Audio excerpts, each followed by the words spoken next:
शेतकरी बंधूंनो नमस्कार. पिकासाठी लागणारे जे काही अन्नद्रव्य आहेत, नत्र असेल, स्फुरद असेल, पालास असेल, मुख्य अन्नद्रव्य, त्याच्या पाठोपाठ दुय्यम अन्नद्रव्य आणि सूक्ष्म अन्नद्रव्य या सर्वांची माहिती आपण या व्हिडिओच्या माध्यमातून घेण्याचा प्रयत्न करतोय. आणि आज आपला हा जो काही चौथा व्हिडिओ आहे, तर यामध्ये अतुल सर आपल्याला परत एकदा जे काही सूक्ष्म अन्नद्रव्य त्याविषयी माहिती देण्यासाठी या ठिकाणी उपलब्ध आहे. मित्रांनो, आपण अन्नद्रव्याच्या बाबतीत किती जागरूक आहात याबद्दल आम्हाला आतापर्यंत जे व्हिडिओ बनवले त्यावर आपल्या असणारे जे काही कमेंट असतील, आपले असणारे प्रश्न असतील किंवा आपण त्या व्हिडिओला दिलेला जो प्रतिसाद आहे त्याहून अवश्य आम्हाला जाणवलं. आणि त्यामुळेच आम्ही हा निर्णय घेतला की शेवटपर्यंत आपल्याला जे काही सूक्ष्म मधील अगदी सूक्ष्म म्हणजे जसं मॉलिब्डेनम असेल, मॅंगनीज असेल किंवा कॉपर असेल, अगदी ज्याचं महत्व शेतकऱ्यांना त्या दृष्टीने जरी फारसं नसलं तरी पण शेतकऱ्यांची जागरूकता आहे हे या व्हिडिओच्या तुमच्या एकंदरीत प्रतिसादावरून जाणवलं. आणि म्हणून आम्ही शेवटपर्यंत यावर बोलण्याचा किंवा यावर माहिती देण्याचा हा आमचा प्रयत्न आहे. आणि मित्रांनो, अशीच आपल्याला जो काही प्रतिसाद आहे तो आपल्याकडून आम्हाला इथून पुढे मिळावा. आपले जे काही प्रश्न असतील, कमेंट असतील, काही आपले जर काही मनात शंका असतील, अनुभव असतील, तर त्याही जरूर या व्हिडिओला आपण कमेंट करू शकता. आणि ॲग्रोस्टारच्या चॅनलला अजूनही जर आपण सबस्क्राईब केलं नसेल तर सबस्क्राईब करायला मात्र विसरू नका. फेसबुक असेल, इंस्टाग्राम असेल, इथे ॲग्रोस्टारला फॉलो अवश्य करा. अतुल सर, तुमचं या व्हिडिओमध्ये परत एकदा स्वागत आहे. आज आम्हाला जाणून घ्यायला आवडेल की जे काही आपले सूक्ष्ममधील अगदी सूक्ष्म अन्न घटक आहेत, तर त्याविषयी आपण माहिती द्यावी असं आमचं आजचा या व्हिडिओचा उद्देश आहे.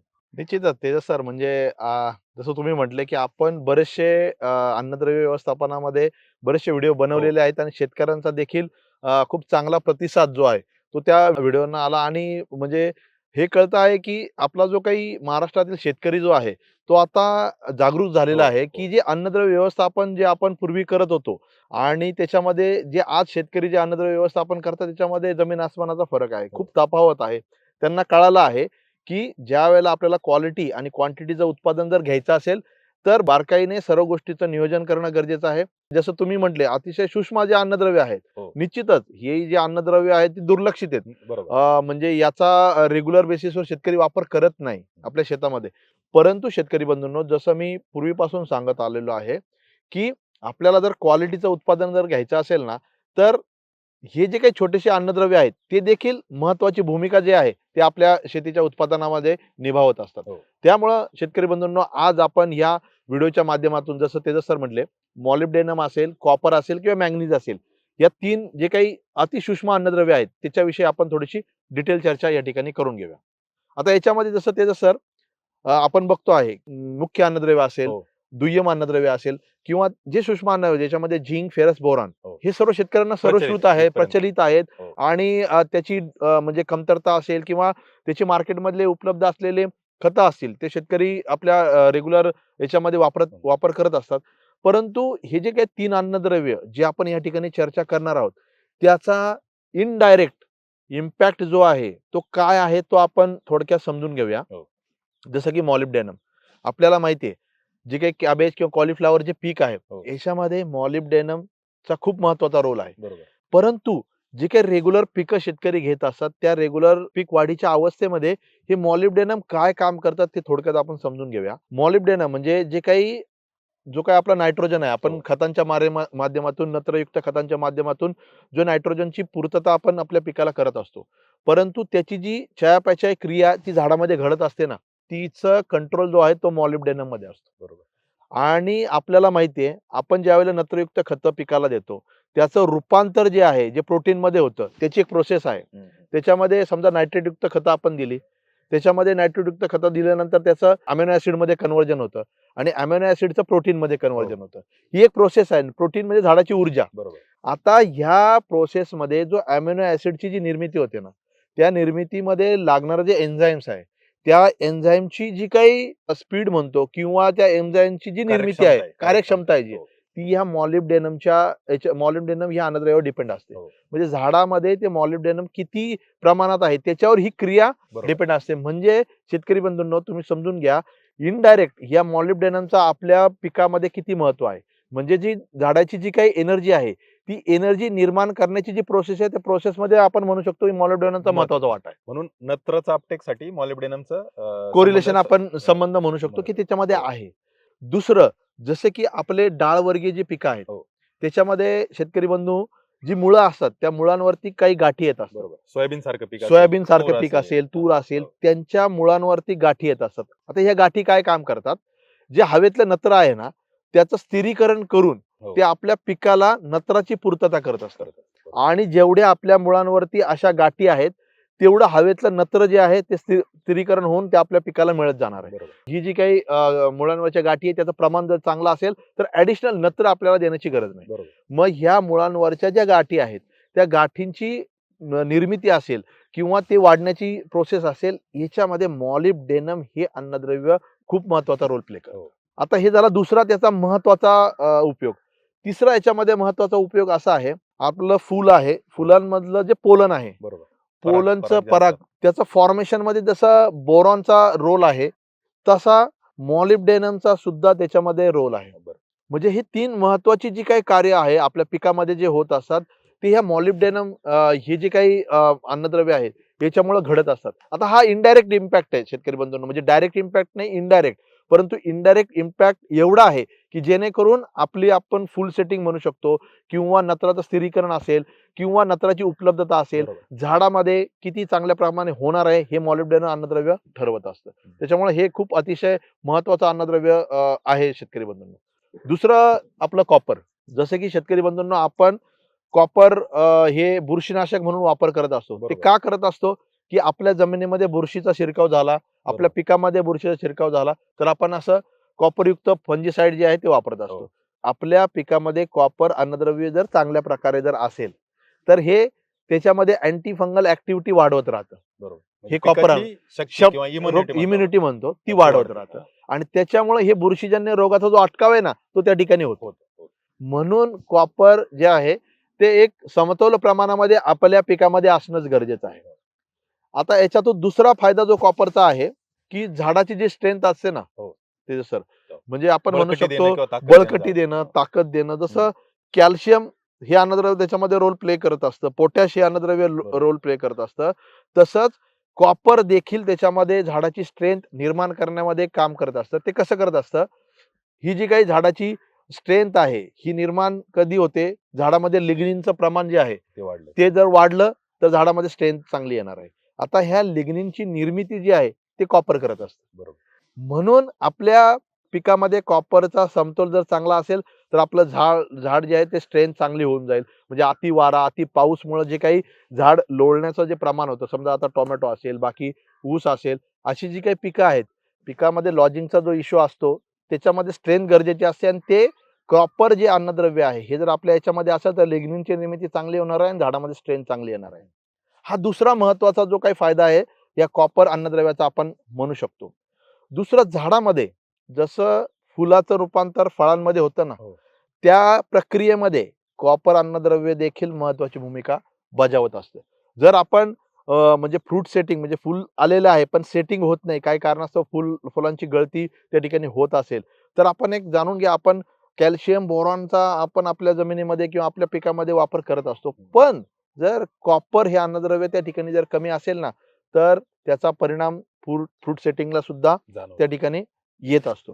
तिसरं महत्वाचं म्हणजे जी रेस्पिरेशन, झाडाची जी हो. काही चयापचय क्रिया असते, बरोबर. श्वसनाची जी क्रिया असते, त्याच्यामध्ये देखील कॉपर हे अन्नद्रव्य महत्वाची भूमिका बजावत असतं. आता शेतकरी बंधूंनो, म्हणजे कॉपरचा महत्वाचा आपण जो काही उपयोग आहे तो पाहिला, की जे बुरशीजन्य रोग आपल्या पिकामध्ये येऊ नये म्हणून कॉपर जर असेल तर ते त्या पद्धतीने चांगलं काम करतं.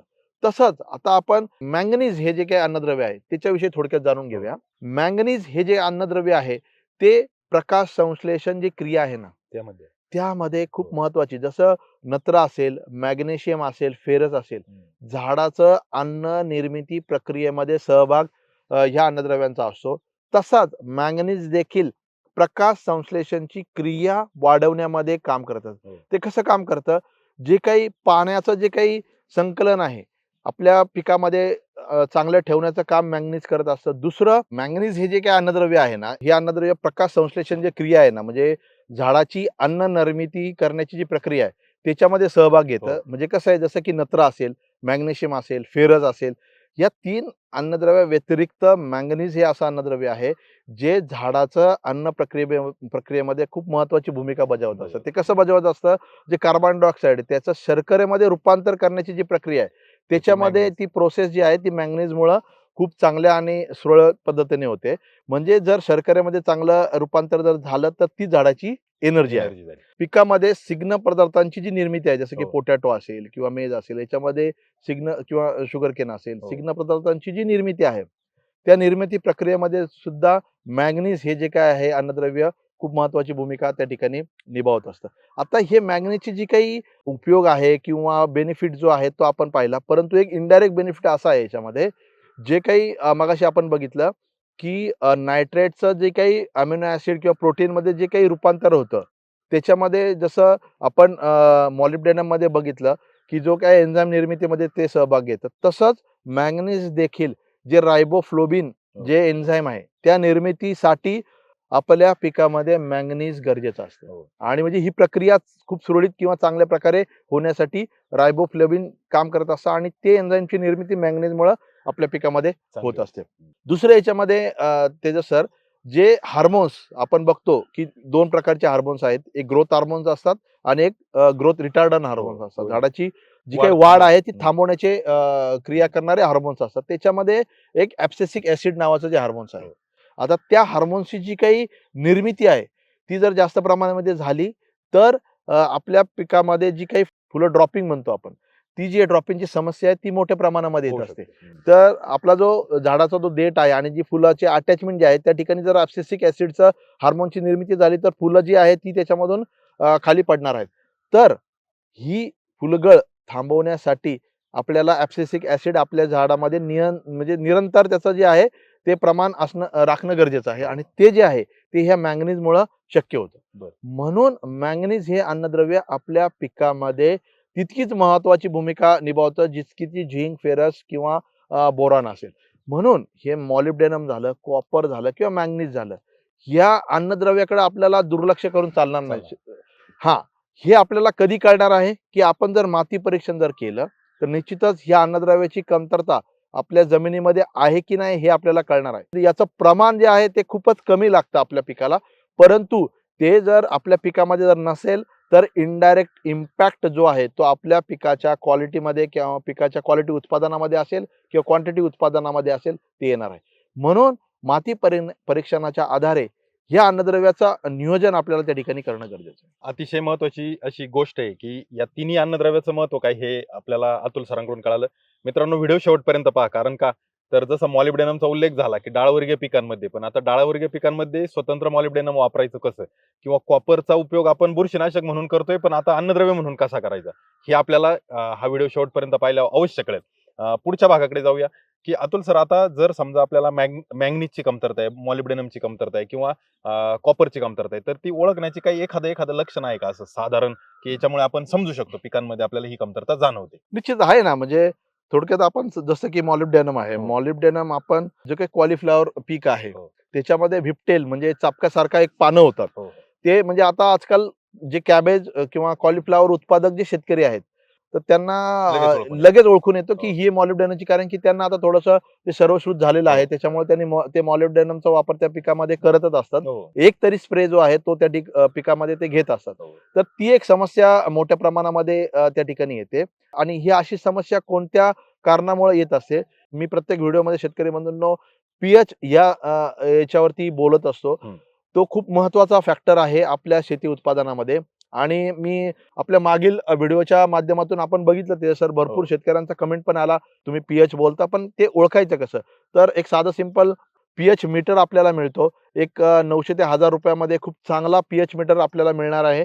तो तुम्ही जर घेतला तर निश्चितच तुम्ही मातीचा पीएच असेल किंवा तुम्ही जे सोल्युशन बनवता, पाणी, फवारणीचं जे हां. सोल्युशन बनवता, बरोबर. त्याचा देखील तुम्ही पीएच फवारणीच्या आधी टेस्ट करू शकता आणि म्हणजे त्या फवारणीचा जो काही द्रावण आहे ते फवारणी योग्य तुम्ही त्या ठिकाणी बनवू शकता. तर माझं एक विनंती राहील, 1001 रुपयापर्यंत चांगला पीएच मीटर तुम्ही घ्या आणि निश्चितच पीएच वरती आपण बऱ्याचशा गोष्टी बोललेलो आहे.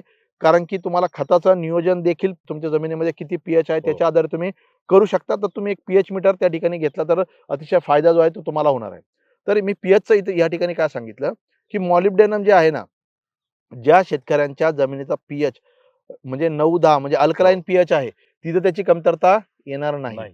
परंतु जो ज्याचा न्यूट्रल किंवा ऍसिडिक पीएच आहे कमी त्या pH. ठिकाणी कमी पीएच आहे त्या तिथं ठिकाणी त्याची कमतरता तुम्हाला जाणवेल. जाणवणार आहे. म्हणून जर आपल्या जमिनीचा आपण पीएच टेस्ट केला आणि आपल्या जमिनीमध्ये जर पीएच आपला न्यूट्रल किंवा कमी आला, ऍसिडिक आला, तर निश्चित आपल्याला मॉलिब्डेनमची आपल्याला कमतरता भासणार आहे. त्याच्यामुळे आपण मॉलिब्डेनमचा एक स्प्रे त्या ठिकाणी आपण करू शकतो. करू शकतो. तर एक आहे. आणि दुसरं, मॉलिब्डेनम जे आहे ते जमिनीमध्ये असेल किंवा झाडांमध्ये असेल, याची हो. मोबिलिटी जी आहे ती खूप चांगली राहते, हो. चांगली आहे. म्हणून याची जी कमतरता आहे शेतकरी बंधूंनो, जी जुनी पानं आहेत तिथं जा. तिथं जास्त जाणवते.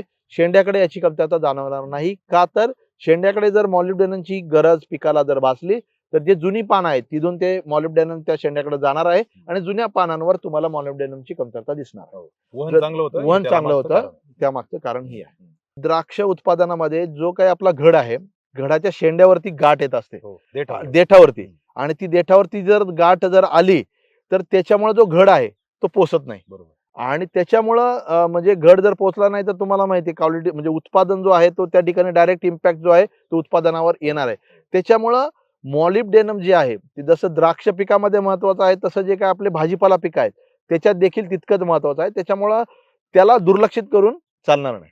द्राक्ष उत्पादक शेतकरी बऱ्याच वेळेला द्राक्षाचा शेंडा चालला नाही की मॉलिब्डेनमचा वापर वापर करतात. बरोबर आणि आहे. द्राक्षाचा शेंडा चालतो, परंतु द्राक्षाच्या घडाची जर फुगवण होत नसेल आणि जर गाठ घडावर गाठ जर जाणवत गाठ असेल, जर जाणवलं तर त्याही शेतकऱ्यांना आव्हान आहे की आपण या ठिकाणी जर मॉलिब्डेनमचा उपयोग केला तर अवश्य आपल्याला ही समस्या समस्या येणार येणार नाही. नाही. बरोबर. आता हे तर झालं मॉलिब्डेनम बद्दल. आता कॉपर जे अन्नद्रव्य आहे याचं जे वहन आहे हो. ते तेवढं चांगल्या प्रकारे आपल्या पिकामध्ये होत नाही. नाही होत. म्हणून याची कमतरता तुम्हाला जाणवणार कुठं? शेंड्याकडे, नवीन पानं. नवीन पानावर. म्हणजे नवीन पानं जर वेडीवाकडी जर येत असतील तर निश्चितच समजून जा की एक बोरॉन एक अन्नद्रव्य आहे, आपण पूर्वीच्या हो. व्हिडिओमध्ये पाहिलं. हो. दुसरं अन्नद्रव्य कमतरता असू शकते की कॉपरची. बरं. आपण जर रेग्युलर कॉपर बेस फंजीसाइडचा जर वापर करत असाल तर ती कमतरता तेवढी जाणवणार जाणवणार नाही. नाही. परंतु जर आपण कॉपर बेस फंजीसाइडचा वापर झाला नाही किंवा सुरुवातीच्या कालावधीमध्ये आपण शक्यतो टाळतो, होत नाही, आणि शेंडा चालला नाही किंवा शेंड्याची पानं जर वाकडी जर झाली तर निश्चितच ती कॉपरची कमतरता असू शकते. दुसरं म्हणजे जी काही पानं आहेत, पानांमध्ये एक पिवळसर पांढरट स्पॉट त्या ठिकाणी तयार होतात पानांवरती. हो. आणि ते पण नवीन पानं. ते पण नवीन पानांवरती स्पॉट जर दिसले आपल्याला आणि ते कालांतराने ते जे स्पॉट आहेत ते त्याची जी कडा आहे ती ड्राय होते आणि जळल्यासारखं जे आहे ते सिम्पटम त्या ठिकाणी दिसतं, ती कॉपरची कमतरता असू शकते. त्याच्यामुळे रेग्युलर बेसिसवर कॉपर जे आहे ते तुम्हाला अन्नद्रव्य त्या ठिकाणी फवारणीला घ्यायचं आहे.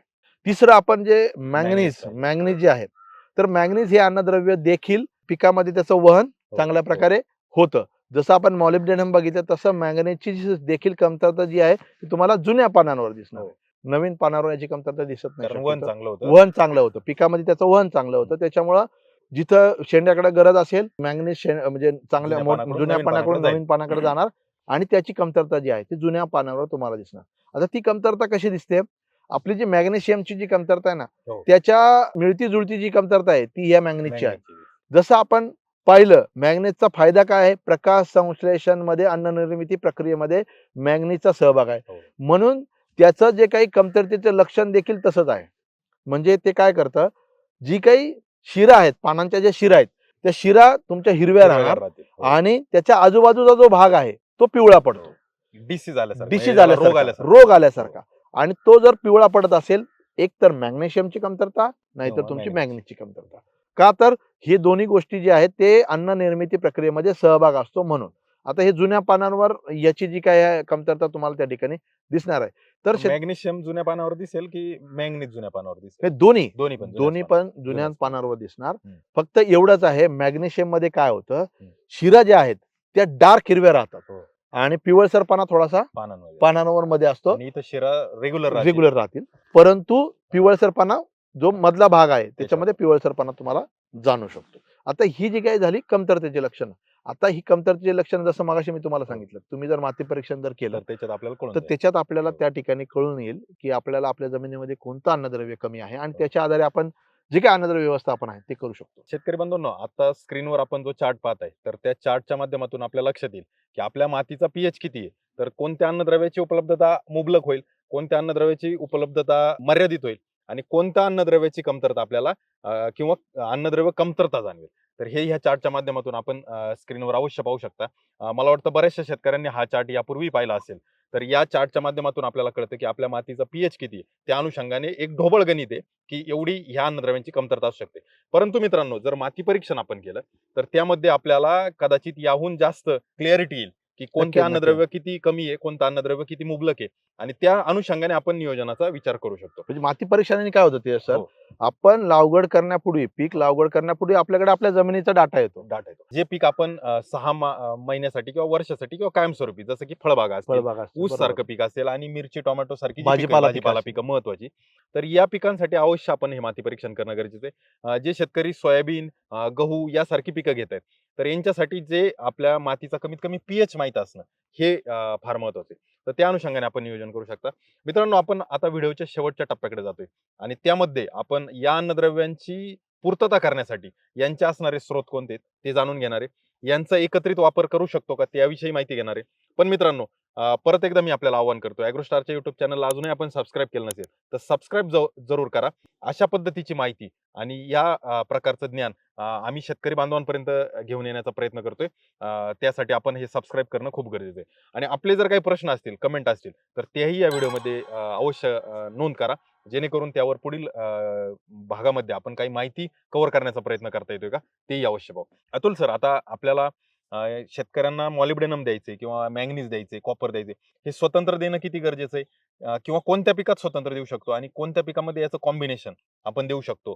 तर त्या अनुषंगाने आपण थोडीशी माहिती द्या. व्हिडिओच्या सुरुवातीच्या टप्प्यामध्ये आपण बघितलं की मॉलिब्डेनम सारखं जर जे अन्नद्रव्य आहे, जे हो. फुलकोबी या पिकामध्ये खूप महत्वाचं आहे, स्वतंत्रच द्यावं लागेल. त्याला आपल्याला ते त्या ठिकाणी आपल्याला ते स्वतंत्रच द्यावं लागेल. बरं. जसं तुम्ही द्राक्ष म्हटले, हो. तर द्राक्षामध्ये सुद्धा ते आपल्याला स्वतंत्रच द्यावं लागेल. आणि त्याचं नियोजन म्हणजे ती कमतरता येऊ नये म्हणून एक प्रिव्हेंटिव्ह आपण एखादा स्प्रे जर आपल्या हो. त्या पिका, कारण की ते सेन्सिटिव्ह पीक आहे बरोबर. आणि त्याच्यावरून त्याचा डायरेक्ट जर कमतरता झाली तर डायरेक्ट इम्पॅक्ट होणार आहे. हो. तर अशी जर पिकं असेल तर त्याला आपण प्रिव्हेंटिव्ह एखादा जर स्प्रे जर घेतला तर निश्चितच त्याचा फायदा अशा पिकांना हो. होणार आहे. आता मॉलिब्डेनम सारखं जे अन्नद्रव्य आहे ते आपल्याला द्यायचं असेल तर मार्केटमध्ये सोडियम मॉलिब्डेनम आहे हो. किंवा अमोनियम मॉलिब्डेनम आहे. बरोबर. हे मार्केटमध्ये उपलब्ध असलेले त्याचे खतं आहेत. त्याचा तुम्ही फवारणीच्या माध्यमातून असेल किंवा जमिनीच्या माध्यमातून असेल, दोन्ही माध्यमातून त्याचा आपण वापर करू शकतो. दुसरं, जसं सोयाबीन किंवा डाळवर्गीय पिकं आहे, आपण म्हटलं की त्यांच्या जे काही मुळांच्या गाठी आहेत त्याच्या निर्मितीमध्ये मॉलिब्डेनम हे खूप महत्वाचा रोल बरोबर. प्ले करत असतं. मग त्याच्यामध्ये सुरुवातीला जर आपण सोयाबीनची सोईंग करत असेल, हो. पेरणी करत असेल, त्याच्यापूर्वी आपल्याला जर सीड ट्रीटमेंट जर करायची असेल तर अमोनियम मॉलिब्डेनम सारखं जे काही आहे त्याची जर सीड ट्रीटमेंट आपण सुरुवातीला जर केली हा. आणि जर आपण पेरणी केली तर निश्चितच ज्या वेळेला त्या पिकाची मुळी वाढणार आहे त्या ठिकाणी आपसुकच त्या ठिकाणी मॉलिब्डेनम त्या पिकामध्ये किंवा त्या जमिनीमध्ये असल्यामुळं निश्चितच त्या गाठी जे प्रमाण जे आहे ते वाढणार आहे आणि आपल्याला अतिरेक नत्र किंवा नत्र देण्याची वेळ सुद्धा येणार नाही. बरोबर. जर चांगल्या जर गाठी त्या ठिकाणी निर्माण जर झाल्या, हो. म्हणजे आपण एक छोटासा सीड ट्रीटमेंट करून जी काही आपण 50 किलोची जी काही नत्रयुक्त खतांची जी काही बॅग वापरणार आहे बरोबर. ती आपण कमी करू शकतो. बरोबर. हे झालं आपलं मॉलिब्डेनम. तर कॉपर जे अन्नद्रव्य आहे, तर कॉपर मध्ये आपण कॉपर सल्फेट हो. याचा वापर आपल्या जमिनीमध्ये सुरुवातीपासून करू शकतो. आपण ड्रीपद्वारे देऊ शकतो. आपण आपल्या जमिनीमध्ये जर कॉपरची कमतरता आपल्याला माती परीक्षणाच्या आधारे जर दिसली तर त्या ठिकाणी बेसल डोस मध्ये सुद्धा आपण कॉपर कॉपर सल्फेट जे आहे हो. ते त्या ठिकाणी वापरू शकतो. दुसरं, आपण रेग्युलर जर कॉपर बेस फंगिसाइडचा जर वापर आपण करत असतोय ना, ते जे कॉपरचे जे आयन्स आहेत त्यांनी देखील, कारण की ही रिक्वायरमेंट आपल्या पिकाची फार कमी असते, पीपीएम मध्ये असते, त्याच्यामुळं त्याच्याद्वारे देखील पिकाला जे आहे आपलं कॉपर जे अन्नद्रव्य त्या ठिकाणी देऊ शकतो. आता मॅंगनीज जे आहे तर मार्केटमध्ये मॅंगनीज सल्फेट जे आहे ते मिळतं. फॉस्फरस प्लस मॅंगनीज युक्त किंवा फॉस्फरस प्लस मॉलिब्डेनम युक्त काही नवीन ग्रेड्स मार्केटमध्ये आलेले आहेत, त्याचा देखील आपण त्या ठिकाणी वापर करू शकतो. अजून याच्या उपर मला एक सांगायचं आहे की जी काही मार्केटमध्ये जी काही कस्टमाइज आणि नवीन वॉटर सोल्युबल जी काही खतं आलेली आहेत त्याच्यामध्ये जसं की 10-20-20 असेल, त्याच्यामध्ये मॅग्नेशियम प्लस ट्रेस एलिमेंट असते. टी त्या ठिकाणी लिहिलेलं असतं शेतकरी बंधूंनो. टी म्हणजे ट्रेस एलिमेंट आणि त्या ट्रेस एलिमेंट मध्ये हे काही मॅंगनीज असेल, मॉलिब्डेनम असेल किंवा कॉपर असेल, अशा अन्नद्रव्य त्या ठिकाणी ट्रेस फार कमी प्रमाणामध्ये त्या ठिकाणी त्या खतामध्ये उपलब्ध असतात. आणि ते जर आपण त्याचा वापर जर आपल्या पिकामध्ये आपण करत असू, जसं की 042-47 असेल प्लस टी असं लिहिलेलं असतं त्याच्यामध्ये, तर अशा अन्नद्रव्य अशा खतांचा जर आपण रेग्युलर जर वापर करत असेल तर ऍडिशनल आपल्याला बाहेरून देण्याची गरज नाही. हा, म्हणून तुम्ही हे जर काही आपल्या पिकामध्ये याची कमतरता मी जसं म्हटलं ती जर जाणवत असेल तर तुम्ही सेपरेट त्याचा तुम्ही वापर करू शकता. हो. आणि जर रेग्युलर बेसिसवर तुम्ही असे वॉटर सोल्युबल जर वापरत असाल तर तुम्हाला त्याची कमतरता तुमच्या पिकामध्ये जाणवणार नाही आणि तुम्हाला ऍडिशनल द्यायची गरज नाही. बरोबर. हे झालं कॉपरच्या बाबतीत. मॅंगनीजचा वापर आपल्याला जर करायचा आहे, तर मॅंगनीजचा सोर्स कोणता असेल? नाही, मॅंगनीज म्हणजे मॅंगनीज सल्फेट जो आहे हो. तो मॅंगनीज सल्फेट एक म्हणजे मार्केटमध्ये सोर्स आहे. जसं मी मगाशी तुम्हाला म्हटलं की मॅंगनीज प्लस फॉस्फरस युक्त काही खतं मार्केटमध्ये आहे. हो. मॅंगनीज प्लस मॉलिब्डेनम युक्त काही खतं मार्केटमध्ये उपलब्ध आहेत. आणि जे की तुम्ही water soluble customise water soluble वापरणार आहे त्याच्यात देखील ट्रेसमध्ये मॅंगनीज जो काही घटक आहे तो त्या खतांमध्ये उपलब्ध असतो आणि त्याचा वापर तुम्ही पिकामध्ये करू मग शकता. आता आपण जर आपल्याला याचं कॉम्बिनेशन घ्यायचं जसं शेतकरी मायक्रोन्युट्रिएंटचं कॉम्बिनेशन वापरतात, हम्म. काही जमिनीतून देतात, काही फवारणीद्वारे पण देतात. तर मग हे जर कॉम्बिनेशन निवडायचे तर हे कॉम्बिनेशन मध्ये किती प्रमाणात आपल्याला मिळेल किंवा याची वापरायची योग्य वेळ कोणती राहील? म्हणजे जसं की फुलोर अवस्थेत वापरणं गरजेचं आहे, वाढीच्या अवस्थेत वापरणं गरजेचं आहे, तर त्याविषयी आपण काय सांगाल? जसं की आपण रेग्युलर बेसिसवर शेतकरी बंधूंनो म्हणजे मिक्स मायक्रोन्युट्रिएंटचे चिलेटेड मिक्स मायक्रोन्युट्रिएंट वापरत असतो. हो. त्याच्यामध्ये ग्रेड 2 प्रचलित आहे. सर्व शेतकरी बंधूंनो बरोबर. ग्रेड 2 चा वापर करत असतात. आता आपण मायक्रोन्युट्रिएंट जर वापरत असाल तर त्याची वापराची 3 जे स्टेज आहेत ते आपल्या पिकामध्ये असतात. एक तर जी सुरुवातीची वाढीची अवस्था हो. असते. त्या वाढीच्या अवस्थेमध्ये जर याची आपण पूर्तता केली तर त्याचा वापर जो होणार आहे की नंतरची येणारी जी फुलोरा अवस्था आहे. जसं की आपण बघितलं हो. की मॉलिब्डेनम असेल, पोल म्हणजे परागकणाच्या फॉर्मेशन मध्ये त्याचा बरोबर. वापर असतो. हम्म. कॉपर असेल, फ्रूट सेटिंग मध्ये किंवा त्याचा- फळ सेटिंग मध्ये त्याचा त्याचा वापर आहे. वापर होत असतो. म्हणून त्याच्या पूर्वी जर याचा तुम्ही वापर जर केला तर निश्चितच तुम्ही ज्या वेळेला फळ धारणेमध्ये आपलं पीक असेल त्यावेळेला त्याचा उपयोग होणार आहे. उपयोग होईल, लागू पडेल. लागू पडेल त्याला किंवा पिकाला लागू पडेल आणि त्याचा फायदा जो आहे तो आपल्या पिकाला होणार आहे. दुसरं, फ्लावरिंगच्या अवस्थेमध्ये जर याचा तुम्ही वापर जर केला तर पुढे येणारी जी काही फळवाढीची जी अवस्था आहे हो. त्या फळवाढीच्या अवस्थेमध्ये देखील जर काही ह्या अन्नद्रव्याची जर कमतरता भासली तर देखील याचा बेनिफिट जो आहे तो तुम्हाला त्या ठिकाणी होणार आहे. हे झालं चिलेटेड जे आहे आपण मिक्स मायक्रोन्युट्रिएंट आपण वापरत असाल तर त्याच्यामध्ये हे अन्नद्रव्य जे आहेत ते अपसुगत आपल्या पिकाला मिळत असतात. आता तुम्हाला मिक्स मध्ये जर द्यायचा असेल हो. तर तुम्ही फॉस्फरस जर एखादा तुम्ही 05234 वापरत असाल त्याच्याबरोबर मॉलिब्डेनम अमोनियम मॉलिब्डेनम तुम्ही त्या ठिकाणी घेऊ शकता. बरोबर. अमोनियम मॉलिब्डेनम मध्ये अमोनियाकल फॉर्म मध्ये नत्र असतं हा. आणि मॉलिब्डेनम हो. प्लस तुम्ही 052 वगैरे असे जे काही त्याच्यामध्ये फॉस्फरस आणि पोटॅश आहे पोटॅश. म्हणजे तुमचा NPK प्लस मॉलिब्डेनम तो जाईल. तो तुमच्या पिकाला जाऊ शकतो. म्हणजे तुम्हाला जर कॉम्बिनेशन मध्ये जर घ्यायचा असेल तर तुम्ही अशा पद्धतीचा वापर त्या ठिकाणी करू शकता. फॉस्फरस युक्त याच्यामध्ये फक्त कॉपर युक्त जी काही खतं आहेत ती तुम्ही थोडंसं टाळायची. हो. त्याच्यामध्ये त्याचा मिक्सिंग तुम्हाला करायची नाहीये. सेपरेट जर तुमची कमतरता तुमच्या पिकामध्ये जाणवली तर कॉपर सल्फेट जे आहे ते तुम्ही सेपरेट त्या ठिकाणी त्याचा वापर करू शकतो. आता मॅंगनीज जे तुम्हाला म्हटलं मॅंगनीज जे आहे तुम्ही बाकीचे जे काही अन्नद्रव्य आहेत त्या अन्नद्रव्यावर मॅंगनीज सल्फेट तुम्ही घेऊ शकता. त्याचा कोणताही दुष्परिणाम जो आहे त्या पिकामध्ये किंवा त्या खतामध्ये होऊ शकत नाही. जसं की तुम्ही NPK युक्त खतं असेल किंवा तुम्ही बुरशीनाशक असेल किंवा कीटकनाशक असेल याच्याबरोबर देखील मॅंगनीज सल्फेटचा जो वापर आहे तो तुम्ही त्या ठिकाणी करू शकता. शेतकरी बांधवांनो, आपण कदाचित मँकोझेब हा घटक वापरत असाल. मँकोझेब या घटकामध्ये सुद्धा आपल्याला मॅंगनीजचं प्रमाण जाणवेल. त्यामध्ये झिंकचं प्रमाण आहे आणि म्हणूनच मँकोझेबची जर फवारणी आपण केली तर आपल्याला पिकाला एक वेगळ्या प्रकारची काळोखी किंवा एक तजेलदारपणा आपल्याला जलदरपणा जाणवतो. येतो त्या तर ठिकाणी. त्याच्या मागचं हे कारण आहे. आणि त्या बुरशीनाशकांमध्ये याचा उपयोग ठेवण्याचं कारण हे होतं की आपल्या पिकाला आपण ज्यावेळेस कीड किंवा रोगाच्या विरोधात लढण्यासाठी पीक सशक्त करतो त्यावेळेस ऑटोमॅटिकच आपल्याला त्या बुरशीनाशकांचा किंवा कीटकनाशकांचा परिणाम रिझल्ट हा चांगला जाणवतो. हा त्यामागचा उद्देश आहे. तर मला असं वाटतं की आज या व्हिडिओच्या माध्यमातून शेतकरी बांधवांना सर्व अन्नद्रव्य आजपर्यंत जे काही आपण माहिती दिली यापूर्वीचे व्हिडिओ जर आपण पाहिले नसतील तर तेही अवश्य पहा, ज्यामध्ये आपल्याला नत्र स्फुरत पालाश स्वतंत्र पद्धतीने बरोबर. कॅल्शियम मॅग्नेशियम आणि सल्फर याचा वेगळा व्हिडिओ आहे, झिंक बोरॉन आणि फेरस याचा वेगळा व्हिडिओ आहे आणि आजचा हा चौथा व्हिडिओ ज्यामध्ये आपण सर्व अन्नद्रव्य कव्हर केली असं मला वाटतं. या व्हिडिओच्या माध्यमातून शेतकरी बांधवांना सांगायचे की आपल्या पिकामध्ये येणाऱ्या समस्या टाळायच्या असतील तर प्रतिबंधात्मक नियोजन काय करायचं त्या अनुषंगाने आपण हे व्हिडिओ बनवले. नक्कीच आज आपल्याला वाटेल की आपला 2 रुपये खर्च जास्त होतो, पण उद्या येणारा जो आपला तोटा आहे किंवा जो काही धोका आहे पिकांना तो टाळण्यासाठी म्हणून आपण हा प्रयत्न करतो आणि अवश्य या माहितीचा आपल्याला उपयोग होईल. मित्रांनो, व्हिडिओ आवडल्यास आपण व्हिडिओला लाईक करा आणि हा व्हिडिओ आपल्या इतर शेतकरी बांधवांना शेअर अवश्य करा. ॲग्रोस्टारच्या युट्यूब चॅनलला सबस्क्राईब केलं नसेल तर सबस्क्राईब करा आणि आपले जे काही प्रश्न असतील, आपले जे काही समस्या असतील, आपले जे काही अनुभव असतील तर तेही व्हिडिओला कमेंटच्या माध्यमातून सांगा. तुर्तास थांबूया. धन्यवाद अतुल सर. धन्यवाद.